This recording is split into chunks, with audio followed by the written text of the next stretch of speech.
HTML, CSS এবং bootstrap কোর্সের আজকের ভিডিওতে আমরা কথা বলবো ফর্মের এলিমেন্ট নিয়ে। তো এলিমেন্ট বলতে আমরা আগে থেকেই জানি যে HTML এলিমেন্ট বলতে বোঝায় কোনো একটা ট্যাগের শুরু থেকে তার শেষ পর্যন্ত। অর্থাৎ এই ফর্ম এলিমেন্টটা হচ্ছে এখান থেকে শুরু হয়ে এখান পর্যন্ত। তো ফর্মের এলিমেন্ট বলতে বোঝাচ্ছে এই ফর্মের মধ্যে আমরা কি কি ধরনের ভিন্ন ভিন্ন ট্যাগ আমরা ইউজ করতে পারি।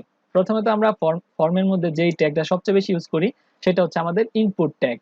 তো ইনপুটের সাহায্যে আমরা যে কোনো ধরনের ডেটা ইনপুট নিতে পারতেছি ইউজারের কাছ থেকে ইনপুট। তাছাড়া আমরা আরেকটা ট্যাগ ইউজ করে থাকি সেটা হচ্ছে সিলেক্ট ট্যাগ। তো সিলেক্ট ট্যাগ সাধারণত ইউজ করা হয় আমাদের কোনো একটা অপশনের মধ্যে কোনো কিছু সিলেক্ট করার জন্য।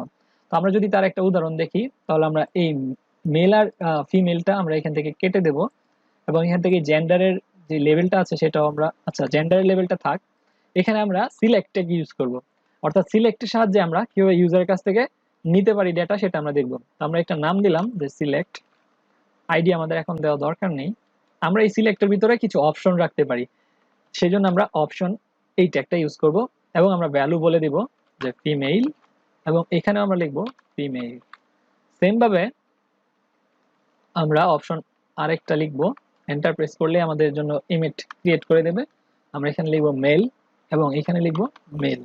আমরা যদি কন্ট্রোল এস প্রেস করি তাহলে আমরা আমাদের ওয়েবসাইটটা দেখতে পারবো। তো এইখানে আমাদের এখন কিন্তু মেল আর ফিমেল আমাদের অপশন আকারে দেখাচ্ছে, অর্থাৎ একটা লিস্টের মধ্যে অপশন আকারে দেখাচ্ছে যাতে করে আমরা যে কোনো একটা সিলেক্ট করতে পারি। তো এটা হচ্ছে আমাদের সিলেক্ট ট্যাগের কাজ।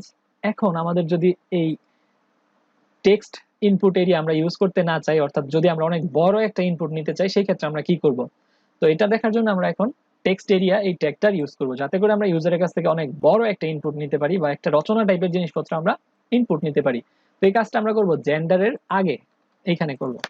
তো এইখানে আমরা যে ট্যাগ ইউজ করব সেটা হচ্ছে আমাদের টেক্সট এরিয়া। আমরা যদি লিখি টেক্সট তাহলে সে আমাদেরকে সাজেস্ট করতেছে টেক্সট এরিয়া। তো টেক্সট এরিয়ার মধ্যে আমাদের যে জিনিসটা আমরা বলে দিতে পারি সেটা হচ্ছে টেক্সট এরিয়ার নাম। তো আমাদের এটা এখন দরকার নেই, আইডি সেটাও আমাদের এখন দরকার নেই। তারপর হচ্ছে আমাদের কলাম আর রো। তো আমরা যদি কন্ট্রোল এস প্রেস করি এবং আমাদের ওয়েবসাইটটাতে যাই তাহলে আমরা দেখবো যে এখানে প্রায় একটা ছোটখাটো একটা বড় আমাদের টেক্সট এরিয়া সে দিয়ে দিয়েছে যেটার মধ্যে আমরা লিখতে পারবো।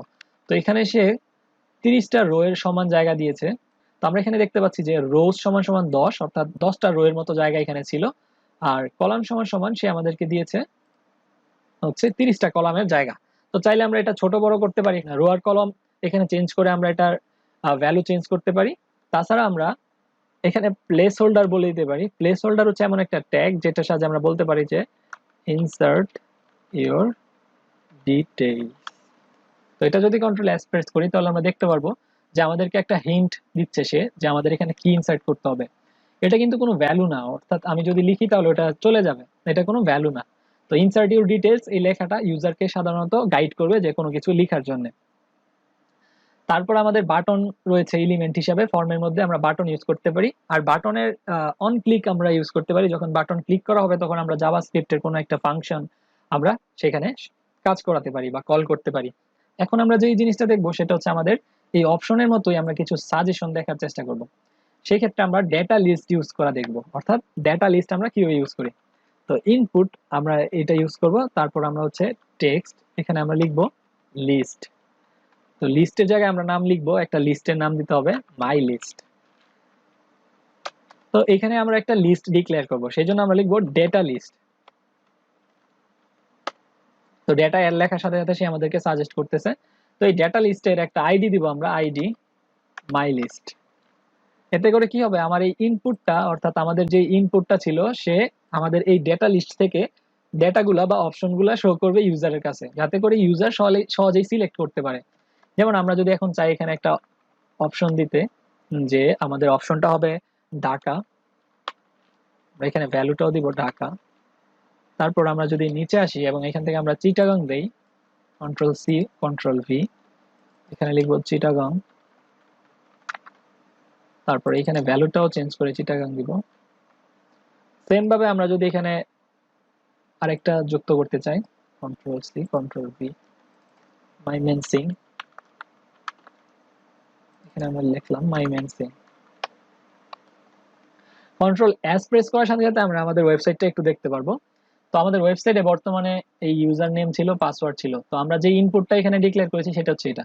তো এখানে আমরা এখনো ক্লিক করি নাই, আমরা যখন এটাতে ক্লিক করব তখন কিন্তু আমাদেরকে সাজেশন দেখাচ্ছে যে ঢাকা চিটাগাং ময়মনসিংহ আমরা এখানে চাইলে লিখতেও পারি কোনো কিছু, অথবা আমরা যদি প্রথম এখানে ক্লিক করি তাহলে সে আমাদেরকে এই তিনটা সাজেশন দেখাবে।